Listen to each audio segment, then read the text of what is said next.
Recently আমি আর তালা ভাই ডিসাইড করি যে আমরা দুজন একসাথেই বাসা নিব, কিন্তু সেই বাসা চেঞ্জ করতে যে আমরা এত বড় বিপদে পড়বো তা আমরা কখনো চিন্তাও করিনি। প্রায় 3 লাখ টাকার মালামাল চুরি।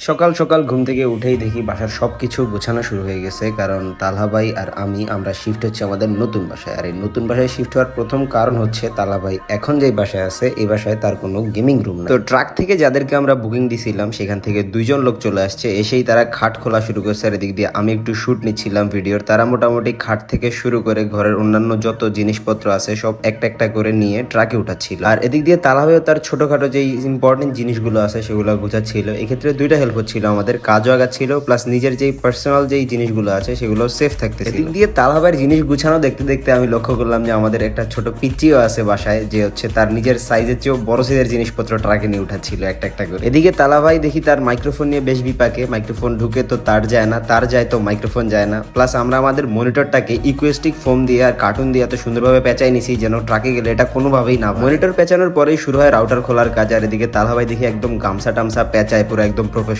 আপনারাও যদি আপনাদের বাসা পাল্টানোর সময় তালহা ভাইরে বুক করতে চান তাহলে কমেন্ট বক্সে আপনাদের অ্যাড্রেস দিয়ে দিন। মোটামুটি বাসার সবকিছু ট্রাকে লোড হয়ে যাওয়ার পর বাকি ছিল শুধু পিসি, কিন্তু এটা আমরা ট্রাকে দিব না চিন্তা করছি, কারণ এটা পুরাটাই কাঁচ দিয়ে তৈরি আর এটা খুবই সেন্সিটিভ। যেহেতু বাইরে বৃষ্টি তাই আমরা পুরাটাকে প্লাস্টিক আর কস্টিপ দিয়ে পেঁচায় আমাদের বাইকে নিয়ে নিই। রাস্তায় কোথাও ব্রেক না দিয়ে আমরা ডিরেক্ট চলে আসি আমাদের নতুন বাসায়। এসেই দেখি রানা ভাই অলরেডি আমাদের আগে পৌঁছাইছে আর তার খুঁটিনাটি কাজ কারবার শুরু করে দিচ্ছে। মোটামুটি সবগুলো ফ্যান তিনি সেট করে ফেলছে। এরপর দেখি তালা ভাই আর রানা ভাই দুজন মিলে একসাথেই ফ্যান লাগাইতেছে। এখন ফ্যান লাগাইতেছে না যুদ্ধ করতেছিল আপনাদের মতো, আমিও ফ্যান আর টেবিল লাগানোর পর আমরা তাড়াতাড়ি আমাদের পিসিটা খুলে চেক করতে থাকি যে কোথাও কোনো প্রবলেম হইলো কিনা। আর এর মধ্যেই শোরুম থেকে কল চলে আসে যে আমরা যেই ফ্রিজ আর এসি গুলা বুক করছিলাম সেগুলো ডেলিভারি চলে আসছে বাসার নিচে। তো আমরা নিচে চলে আসি এগুলা রিসিভ করে উপরে নিয়ে যাওয়ার জন্য। আর বাসার রাস্তাটা একটু উঁচু হয় দেখি তালা ভাই ওনাদের সাথে ধাক্কা দেওয়া শুরু করছে একসাথে উঠানোর জন্য, কারণ আফটার অল টাকার জিনিস ওনারও গায়ে লাগে কিছু হইলে। এরপরে সবাই মিলে ধরে একটা একটা করে এসি দেন ফ্রিজ দেন ইনভার্টার সবকিছু আস্তে আস্তে করে আমরা উপরে তুলতেছিলাম লিফট দিয়ে। এই ফাঁকে আমি ভাবলাম আমি একটু কাজ করি, কারণ নইলে পরে কথা শুনতে হবে যে কোনো কাজই করে নেই শুধু ভিডিও। তাই মোটামুটি হালকা হালকা জিনিসগুলো আমি সিস্টেমে নিয়ে যেতেছিলাম যেন পরে ভিডিওতে দেখাইতে পারে যে দেখেন আমিও কাজ টাজ করছি টুকটাক। এবং আর আমার এই কাহিনীটা তালা ভাই ধরে ফেলছে, তিনিও হাসতেছিল। যাই আবার দেখি রানা ভাইরাও বলতেছে কাহিনী। সারাদিন এই সবকিছু শেষ করার পর সন্ধ্যার দিকে চলে আসে এসি থেকে লোকজন, এসেই তারা এসি ফিট করা শুরু করে। এদিকে দেয়াল ড্রিল করে বাসার একটা নাজেহাল অবস্থা। আর সারাদিন এই সব কাজ করে যখন শুইতে যাব